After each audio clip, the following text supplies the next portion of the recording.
Okay, local swell tracker, Saturday the 23rd. It's GQ dropping in for you with your update. Now we're looking at the swell periods in the South Pac down here by Australia and New Zealand. We've got some big waves on the way for Fiji again, but no, not as big as it was. Are not likely to see that for another decade if we're lucky. But, hey, you know what? That's Mother Nature we're talking about, and maybe we will get lucky. But right now, you can see a little bit of swell energy. That this stuff's not going to get up to us. You can see some remnant swell that we're seeing now at 1 to 2 plus. That last swell did get the top zones of maximum refraction up to 5 feet. If you were in the right spot at the right time, solid 5 or 4 feet overhead. 6 feet we call double overhead or 10-foot crest to trough. And like that last swell hit if you were in, again, the right spot. But we talk about our maximums, not our average spots and average sizes here at Surf News Network. So just keep that in mind for the further future forecasts. And we'll click in the animations here. Yeah, you see that. Let me scroll through here. And you can see some energy coming up. That's the next swell that slams right there with 20-second periods. Fiji in about 5 days, and that should be at least 12 feet for them at 20 plus feet in the face with excellent conditions. This guy makes our way up to us. We'll lose about, we'll get about a third of the size. So we're going to say 3 feet, long periods, 3-foot waves from the southwest around, starting to feel it around July 2nd, maybe as late as the 3rd, which is possible. The swells have to get through the cheese grater of all these South Pac Islands. That always limits the size and makes the forecast harder. But that's the only thing that we're seeing. That particular storm does get out, and I'll show you here, to the east side of New Zealand.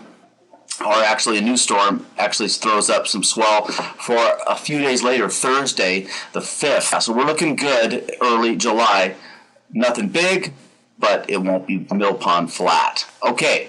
Now here we are. We're going to look at the storms themselves that will create those periods we were just looking at. This is the storm bringing giant waves to Australia. It's moving zonally or west to east. And right there it fills the Taz with huge seas. And again, that one's going to get solid for Fiji. It'll be great to see some photos as everybody's attention is on Fiji cloud break at this point and restaurants. Again, this one has potential to get up to maybe over 12 feet. And we'll keep an eye on it. But that's the guy that's going to send up our waves for July 2nd, 3rd. Should last for a few days. And then we get the overlapping swell from the other side of the island right there. It garners a captured fetch, meaning the storm moves up towards the equator, or us. We're just out of your sight here at 20 degrees north. The fetch is on the west flank of this storm. And that fetch is moving the same direction as the storm center.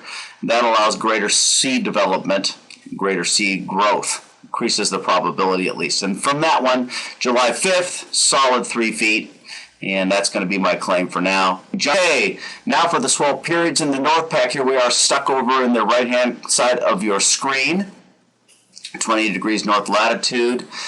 You can see some west swell trying to move our way from a former typhoon off Japan. If we get some 2.5 footers from the west-northwest, we'll be lucky. 18-second forerunners, but dinky vertical height on the swells. You can see the leftover 2.5, maybe 3-foot south swell coming up. You can see the remnant swell at its peak up here as it heads up into the Gulf. The other thing that'll be mixing in here shortly, I'll show you, are the trade winds increasing and affecting weather. And again, we handle the surf first here, and then we move to the other components that affect its quality. Okay, let's scroll through here and take a look at what we got. So there comes that west-northwest swell. I guess it's going to be late tonight and into tomorrow, Sunday. Should be hopefully 2.5 feet at spots like Chans and Sunset Point. We see the trade winds really kicking in here as well. Let's continue on.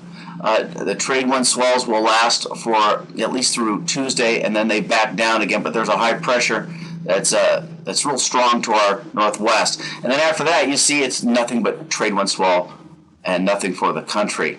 And then right down here, you can see that south swell trying to come up from the Tasman Sea, just peeking into view on the last day of June. It'll take a couple days from here to reach us. So pretty cool as these WaveWatch 3 models, where everybody gets their information, where everybody gets they can present these this information differently, but basically everybody gets their data from Wave Watch 3.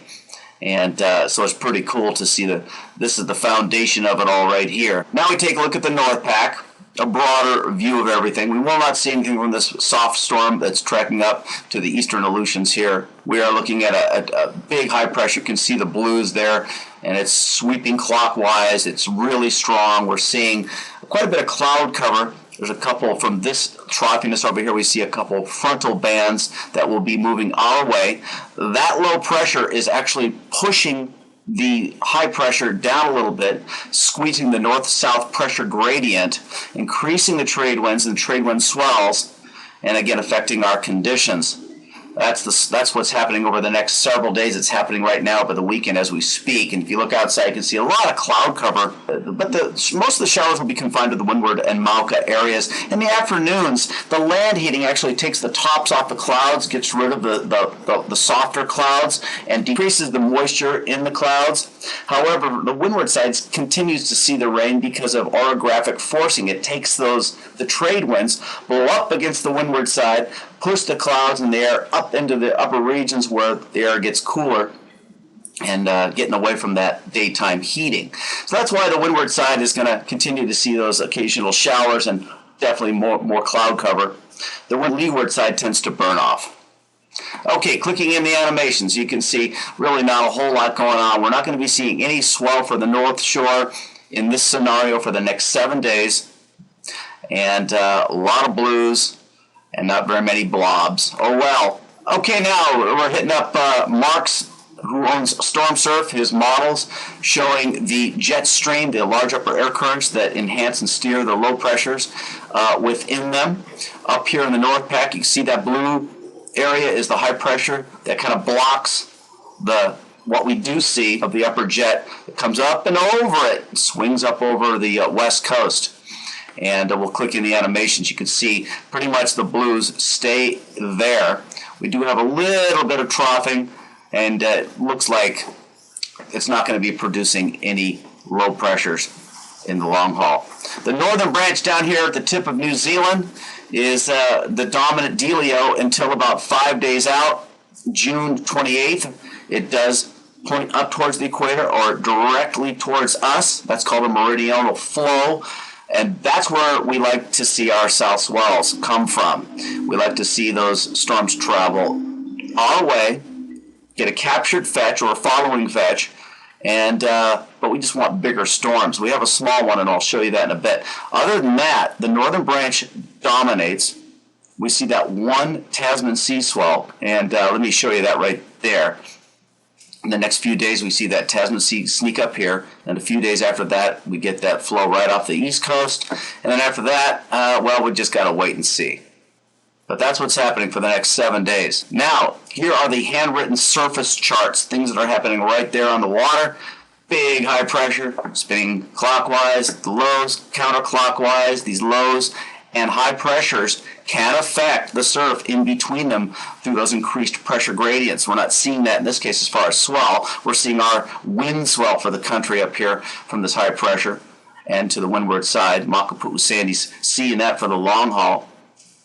And these lows will be causing the trade winds to causing a slight increase only for a few days, and then we're back to normal by Tuesday and Wednesday. This is the Northeast Pacific water vapor loops. The brown areas are showing the stable, dry, sinking air. Here we are right here. There's those frontal boundaries from the troughiness I was showing you in the lower regions, but now they're also showing stacking up there in the upper regions of 20,000 feet and up. And this overall pattern will be out of here in about 3 to 4 days. And high pressure is going to be the main thing. You see that low pressure over there? Bringing in some waves for Cali, so they're stoked. As we drill down, you can see a very east-northeasterly flow to the wind. There's quite a bit of a cloud cover, occasional showers. Highs about 85, the lows about 75. Cooler, at the upper elevations. But all in all, we're doing pretty good, and there are little waves to be had, and we're pretty lucky to be living in paradise. Anyway, water reflective loops show quite a bit of showers spilling over to the leeward side here, you can see. So, as forecasted, as seen.